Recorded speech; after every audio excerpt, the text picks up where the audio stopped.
டால் பண்ண போகிறேன். அதோட ப்ரீமிக்ஸ் பண்ணுறேன், அதை ஷேர் பண்ணுறேன். அதுக்கு தேவையான பருப்பு, பச்சை பயிர் உடைச்சது 1 கப்பு, பாசிப்பருப்பு 1 கப்பு, மசூரி டால் 1 கப்பு, துவரம்பருப்பு 1 கப்பு. எல்லா பருப்பையும் ஒன்றா போட்டு நல்லா வாஷ் பண்ணிவிட்டு ஒரு ஜல்லடையில் தண்ணியெல்லாம் வடிய வச்சுக்கலாம். இதில் 1 கப் எடுத்திருக்கேன். எல்லாமே இதில் 1 கப் அளவு. 4 பருப்பையும் நல்லா வாஷ் பண்ணிவிட்டு ஒரு 5 மினிட்ஸ் ஜல்லடையில் வச்சு தண்ணியெலாம் வடிய விட்டுட்டு இந்த மாதிரி ஒரு வெள்ளை டவலில் நல்லா பரத்தி விட்டுருங்க. ஃபேன் போட்டு விட்டுருங்க. நல்லா காயட்டும். இந்த அளவுக்கு பருப்பெல்லாம் காயணும். காஞ்சிட்டு நல்லா வறுக்கணும். நல்லா பருப்பெல்லாம் வாசம் வர வரைக்கும் வறுக்கணும். நல்லா வாசம் வந்துச்சு. அடுப்பு அணைச்சிட்டேன். இது ஒரு தட்டில் கொட்டி நல்லா ஆற வச்சதுக்கப்புறம் மிக்சியில் பொடி பண்ணிக்கலாம். வறுத்த பருப்பெல்லாம் நல்லா ஆறி எடுத்து மிக்சி ஜாரில் போட்டு பொடி பண்ணிக்கலாம். இந்த அளவுக்கு பொடி பண்ணிக்கணும்.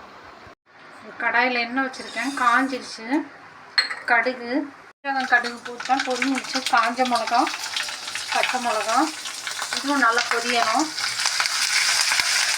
கருவேப்பிலை, கட் பண்ண பூண்டும் நல்லா வதங்கணும். நல்லா சிகப்பாக வதங்கணும்.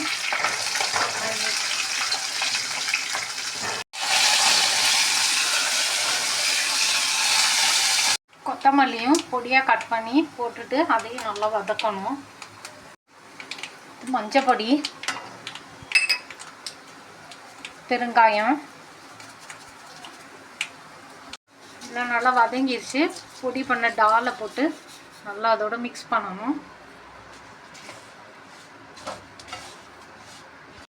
டால் போட்டு நல்லா மிக்ஸ் பண்ணியாச்சு. இப்போ இதுக்கு தேவையான சால்ட்டையும் போட்டு நல்லா மிக்ஸ் பண்ணி வச்சிடலாம்.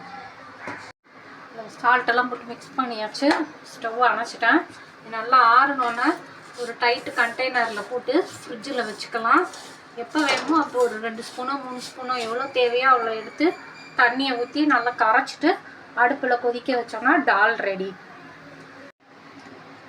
2 ஸ்பூன் டால் பவுடர் எடுத்துருக்கேன். அதில் தேவையான அளவு தண்ணி ஊற்றி நல்லா கரைச்சிட்டு கொதிக்க வைக்கலாம். டால் நல்லா கொதிச்சிச்சு. ஸ்டவ் ஆஃப் பண்ணிட்டேன். மேலே கொஞ்சம் கொத்தமல்லி நறுக்கி போடுறேன். அவ்வளோதான். டால் சர்வ் பண்ணுறதுக்கு ரெடி.